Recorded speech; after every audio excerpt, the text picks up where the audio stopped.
Prime Minister Modi, while talking with His Excellency over the phone, each time he raises this matter and expresses his considerations, and we are grateful to him for that.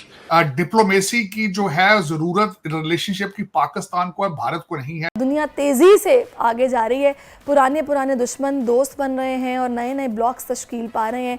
ऐसे में पाकिस्तान जो पहले ही माली मुश्किलात का शिकार है, उसके लिए पड़ोसी ममालिक की तिजारत किस हद तक ज़रूरी है, इसका कोई इनकार नहीं कर सकता। लेकिन अफसोस कि हम पड़ोसी ममालिक से भी तिजारत नहीं कर रहे हैं। 40% दुनिया की पॉपुलेशन इसके अंदर है, ग्लोबल इकोनॉमी। लेकिन ब्रिक्स हो या एससीओ, अभी जो एससीओ की कॉन्फ्रेंस पाकिस्तान में हुई, मेरा इस पे जो एनालिसिस वो यही था कि ब्रिक्स हो या SCO, they lack political support from Russia and China. अगर रशिया और चाइना इस पे थोड़े एक्टिव हों तो फिर चीजें हो सकती हैं। खबर यह है कि पाकिस्तान ने अपनी खारजा पॉलिसी में तब्दीली की है और पाकिस्तान ब्रिक्स इत्तेहाद में शामिल होने जा रहा है। मिसाल के तौर पे आज सुनने में ये आया है कि जो रशियन एम्बेसडर है इंडिया के अंदर, वो ये तो समझते हैं कि दुनिया के 40 हेड्स जो हैं वो जा रहे हैं रशिया, ठीक है। लेकिन सुनने में जो खबर आ रही है कि रशियंस ये कहते हैं कि हम एक नया पेमेंट मेथड लेके आना चाहते हैं, एक नया पेमेंट मेथड लेना चाहते हैं। वो कहते हैं कि हमें स्विफ्ट जो पेमेंट मेथड है उसको चेंज करना है, बिकॉज रशिया को तो ऑलरेडी आई थिंक निकाल दिया गया है स्विफ्ट पेमेंट सिस्टम से। एक पैरेलल पेमेंट मेथड आएगा क्योंकि इस पेमेंट मेथड के ऊपर वेस्ट का कंट्रोल है। एक इकोनॉमिक ब्लॉक जिसे हम कहते हैं वो उस तरह एक डेवलप हो रहा है और भारत एक उसका बहुत मेजर मेंबर है। तो ऑब्वियसली उसमें जो है वो भारत पाकिस्तान नहीं चाहता कि पाकिस्तान उसमें आए, मगर उसमें ये है कि ब्राज़ील और रशिया और चाइना जो है वो पाकिस्तान की बड़ा एक स्ट्रॉन्ग सपोर्ट रखते हैं। तो वो ज़रूर चाहते हैं कि पाकिस्तान और रशिया और चाइना दोनों जो हैं वो स्ट्रॉन्गर मेंबर्स हैं या बहुत ज़्यादा ताकतवर मेंबर हैं भारत के मुकाबले में। तो उसमें जो है पाकिस्तान के लिए समझें गुंजाइश बन रही है कि वो एक ब्रिक्स का हिस्सा बन जाए।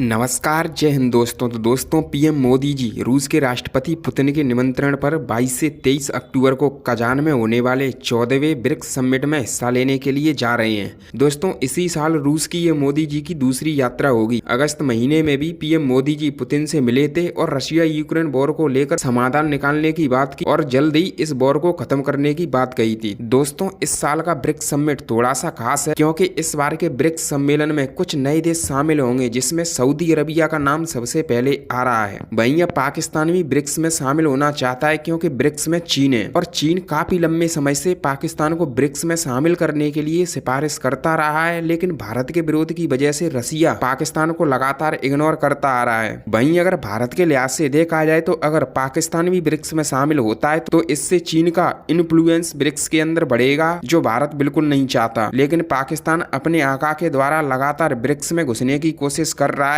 और हो सकता है जल्दी भारत रूस के कहने पर पाकिस्तान को ब्रिक्स में एंट्री देने पर राजी हो जाए, क्योंकि जिस तरीके से अमेरिका और कनाडा में भारत विरोधी तत्व जन्म ले रहे हैं और लगातार उनकी संख्या बढ़ती जा रही है, उसको काउंटर करने के लिए ब्रिक्स से बढ़िया कोई भी संगठन नहीं हो सकता।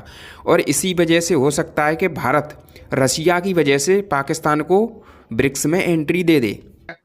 लेकिन यहाँ पे जो पाकिस्तानी मीडिया जस्टिफाई करता रहा कि बिलावल भट्टो साहब को जो था प्रोटोकॉल वो ज्वाइंट सेक्रेटरी लेवल का किसने दिया।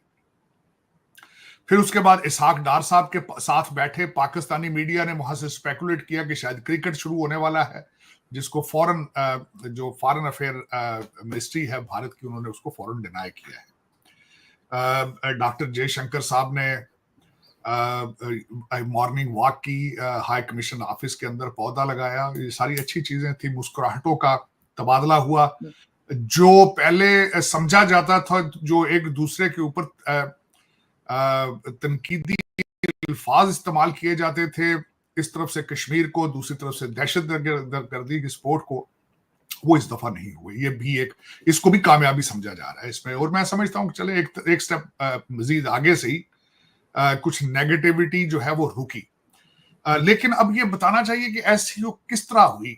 एससीओ सारी की सारी एफर्ट जो थी वो चाइना इसके पीछे था। चाइना चाहता था कि एससीओ हो और वो पाकिस्तान में हो। क्योंकि अब देखना यह है कि एससीओ क्या है। एससीओ को समझा जाता है कि एंटी नेटो एंटी वेस्ट एक ऑर्गेनाइजेशन है जिसको चाइना अपने एक प्रोपेगेंडा या अपना एक टूल समझ के उसको इस्तेमाल करता है। हालांकि एससीओ से तकरीबन 2 दिन पहले, कुछ दिन हफ्ता पहले 2 चाइनीज को कराची एयरपोर्ट के पास मार के पूरी कोशिश की गई कि एससीओ ना हो सके।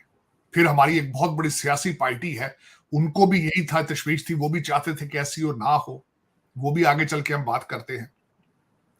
लेकिन इस सारी चीजों में ये अच्छा स्टेप रहा। अब आपने अपना इमेज सॉफ्ट करने की पूरी कोशिश की, सिग्नल भेजा कि हम सफारती तौर पर हम तैयार हैं, अब हमारे साथ बिजनेस किया जाए, डील की जाए। उसका जवाब अब मैं जो डॉक्टर जयशंकर साहब की स्पीच है उसके अंदर भी उन्होंने ये कहा कि जो एससीओ है जिसका टारगेट है कनेक्टिविटी और एक्सपेंशन ऑफ बिजनेस और सारा कुछ ये चीजें और एनर्जी और सारा कुछ, लेकिन जब तक पीस नहीं होगा तिजारत किस तरह होगी। मैं एग्री करूंगा इस बात से। तमाम ममालिक इकोनॉमिकली एम्बिशियस हैं और तमाम ममालिक के ऊपर, बहुत सारे ऐसे ममालिक हैं जिनके ऊपर बायलैटरल सैंक्शंस लगी है। मुझे ऐसे लग रहा है आइंदा आने वाले दिनों में अमेरिका रोकेगा दुनिया को कि अगर आप इस पेमेंट मेथड का हिस्सा बनेंगे जो कि स्विफ्ट के मुकाबले में होगा तो हम आपसे डील भी नहीं करेंगे। हो सकता है ये हो, लेकिन चाइना जो है उसकी इकोनॉमिक स्टेक्स इतने हाई हैं बिकॉज चाइना सारे का सारा स्विफ्ट पेमेंट मेथड सिस्टम से बेनिफिशियरी है ना। ठीक है, सो देखना ये है कि ये क्या होता है। अब बड़े इंपॉर्टेंट वर्ड्स इस्तेमाल किए जाते हैं जी, सिविलाइजेशनल डाइवर्सिटी होगी, हम इसमें प्रेशर नहीं होगा, लेकिन आप अगर अमेरिकन प्रेशर से निकलेंगे तो रशियन एंड चाइनीज प्रेशर आपके लिए तैयार बैठा हुआ है। हर मुल्क जो है, हर पावर एक ही तरीके से बिहेव करती है। ठीक है जी, प्राइम मिनिस्टर मोदी जा रहे हैं, 40 अदर मुल्कों के भी हेड ऑफ गवर्नमेंट्स जा रहे हैं, स्टेट्स जा रहे हैं, लेकिन जारी बात है रशिया के अंदर सड़कें बंद नहीं होंगी, शहर बंद नहीं होंगे, कुछ बंद नहीं होगा। ठीक है, जैसे हमने पाकिस्तान में किया है, हमने पाकिस्तान में हर चीज़ बंद कर दी, लेकिन वो जारी बात है जो लोग सिक्योरिटी देखते हैं उनको पता है कि ये क्यों करना ज़रूरी है और क्या करना ज़रूरी है। अब पाकिस्तान जो है जिसे वो कहते हैं ना, ख़ासतौर पे जिस तरह डॉक्टर जयशंकर को ट्रीट किया गया है, एक सॉफ्ट कॉर्नर याद रखिएगा इंडिया के अंदर पैदा हुआ है। मेरी ऑब्जर्वेशन है, I may be wrong on this. So India ये कह सकता है कि अगर हम अभी इसको हिस्सा नहीं बनाते तो हमें कल को बनाना पड़ेगा।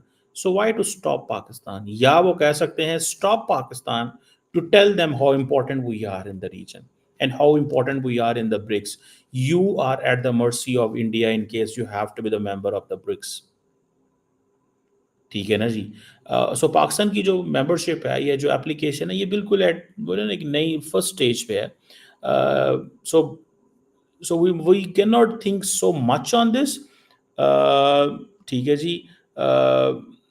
सो इंडियंस क्या कहते हैं? इंडियंस का मौक़िफ़ ये है कि स्ट्रॉन्गर इंस्टीट्यूशनल फिल्टर्स होने चाहिए। ठीक है जी, इंस्टीट्यूशनल फिल्टर होने चाहिए, और लोग अगर इसमें मेंबर बनना चाहते हैं तो मिनिमम एंट्री रिक्वायरमेंट होनी चाहिए ताकि इस क्लब को एक्सपैंड किया जा सके। मैंने आपको बताया इंडियंस कॉन्टीन्यूसली ये जो स्विफ्ट पेमेंट मेथड रशियंस लाना चाहते हैं, इंडियन इसका हिस्सा बनेंगे। मैं आपको बात बताऊं, because Indians are already working on de-dollarisation, लेकिन अनऑफिशियली। इंडियंस अनऑफिशियली इस पे काम कर रहे हैं, वो सरेआम शोर डाल के नहीं कर रहे कि हाँ जी हमें ये करना है और हमें करना चाहिए ना। मुझे ये लगता है कि ये कोई इतना आसान काम भी नहीं है।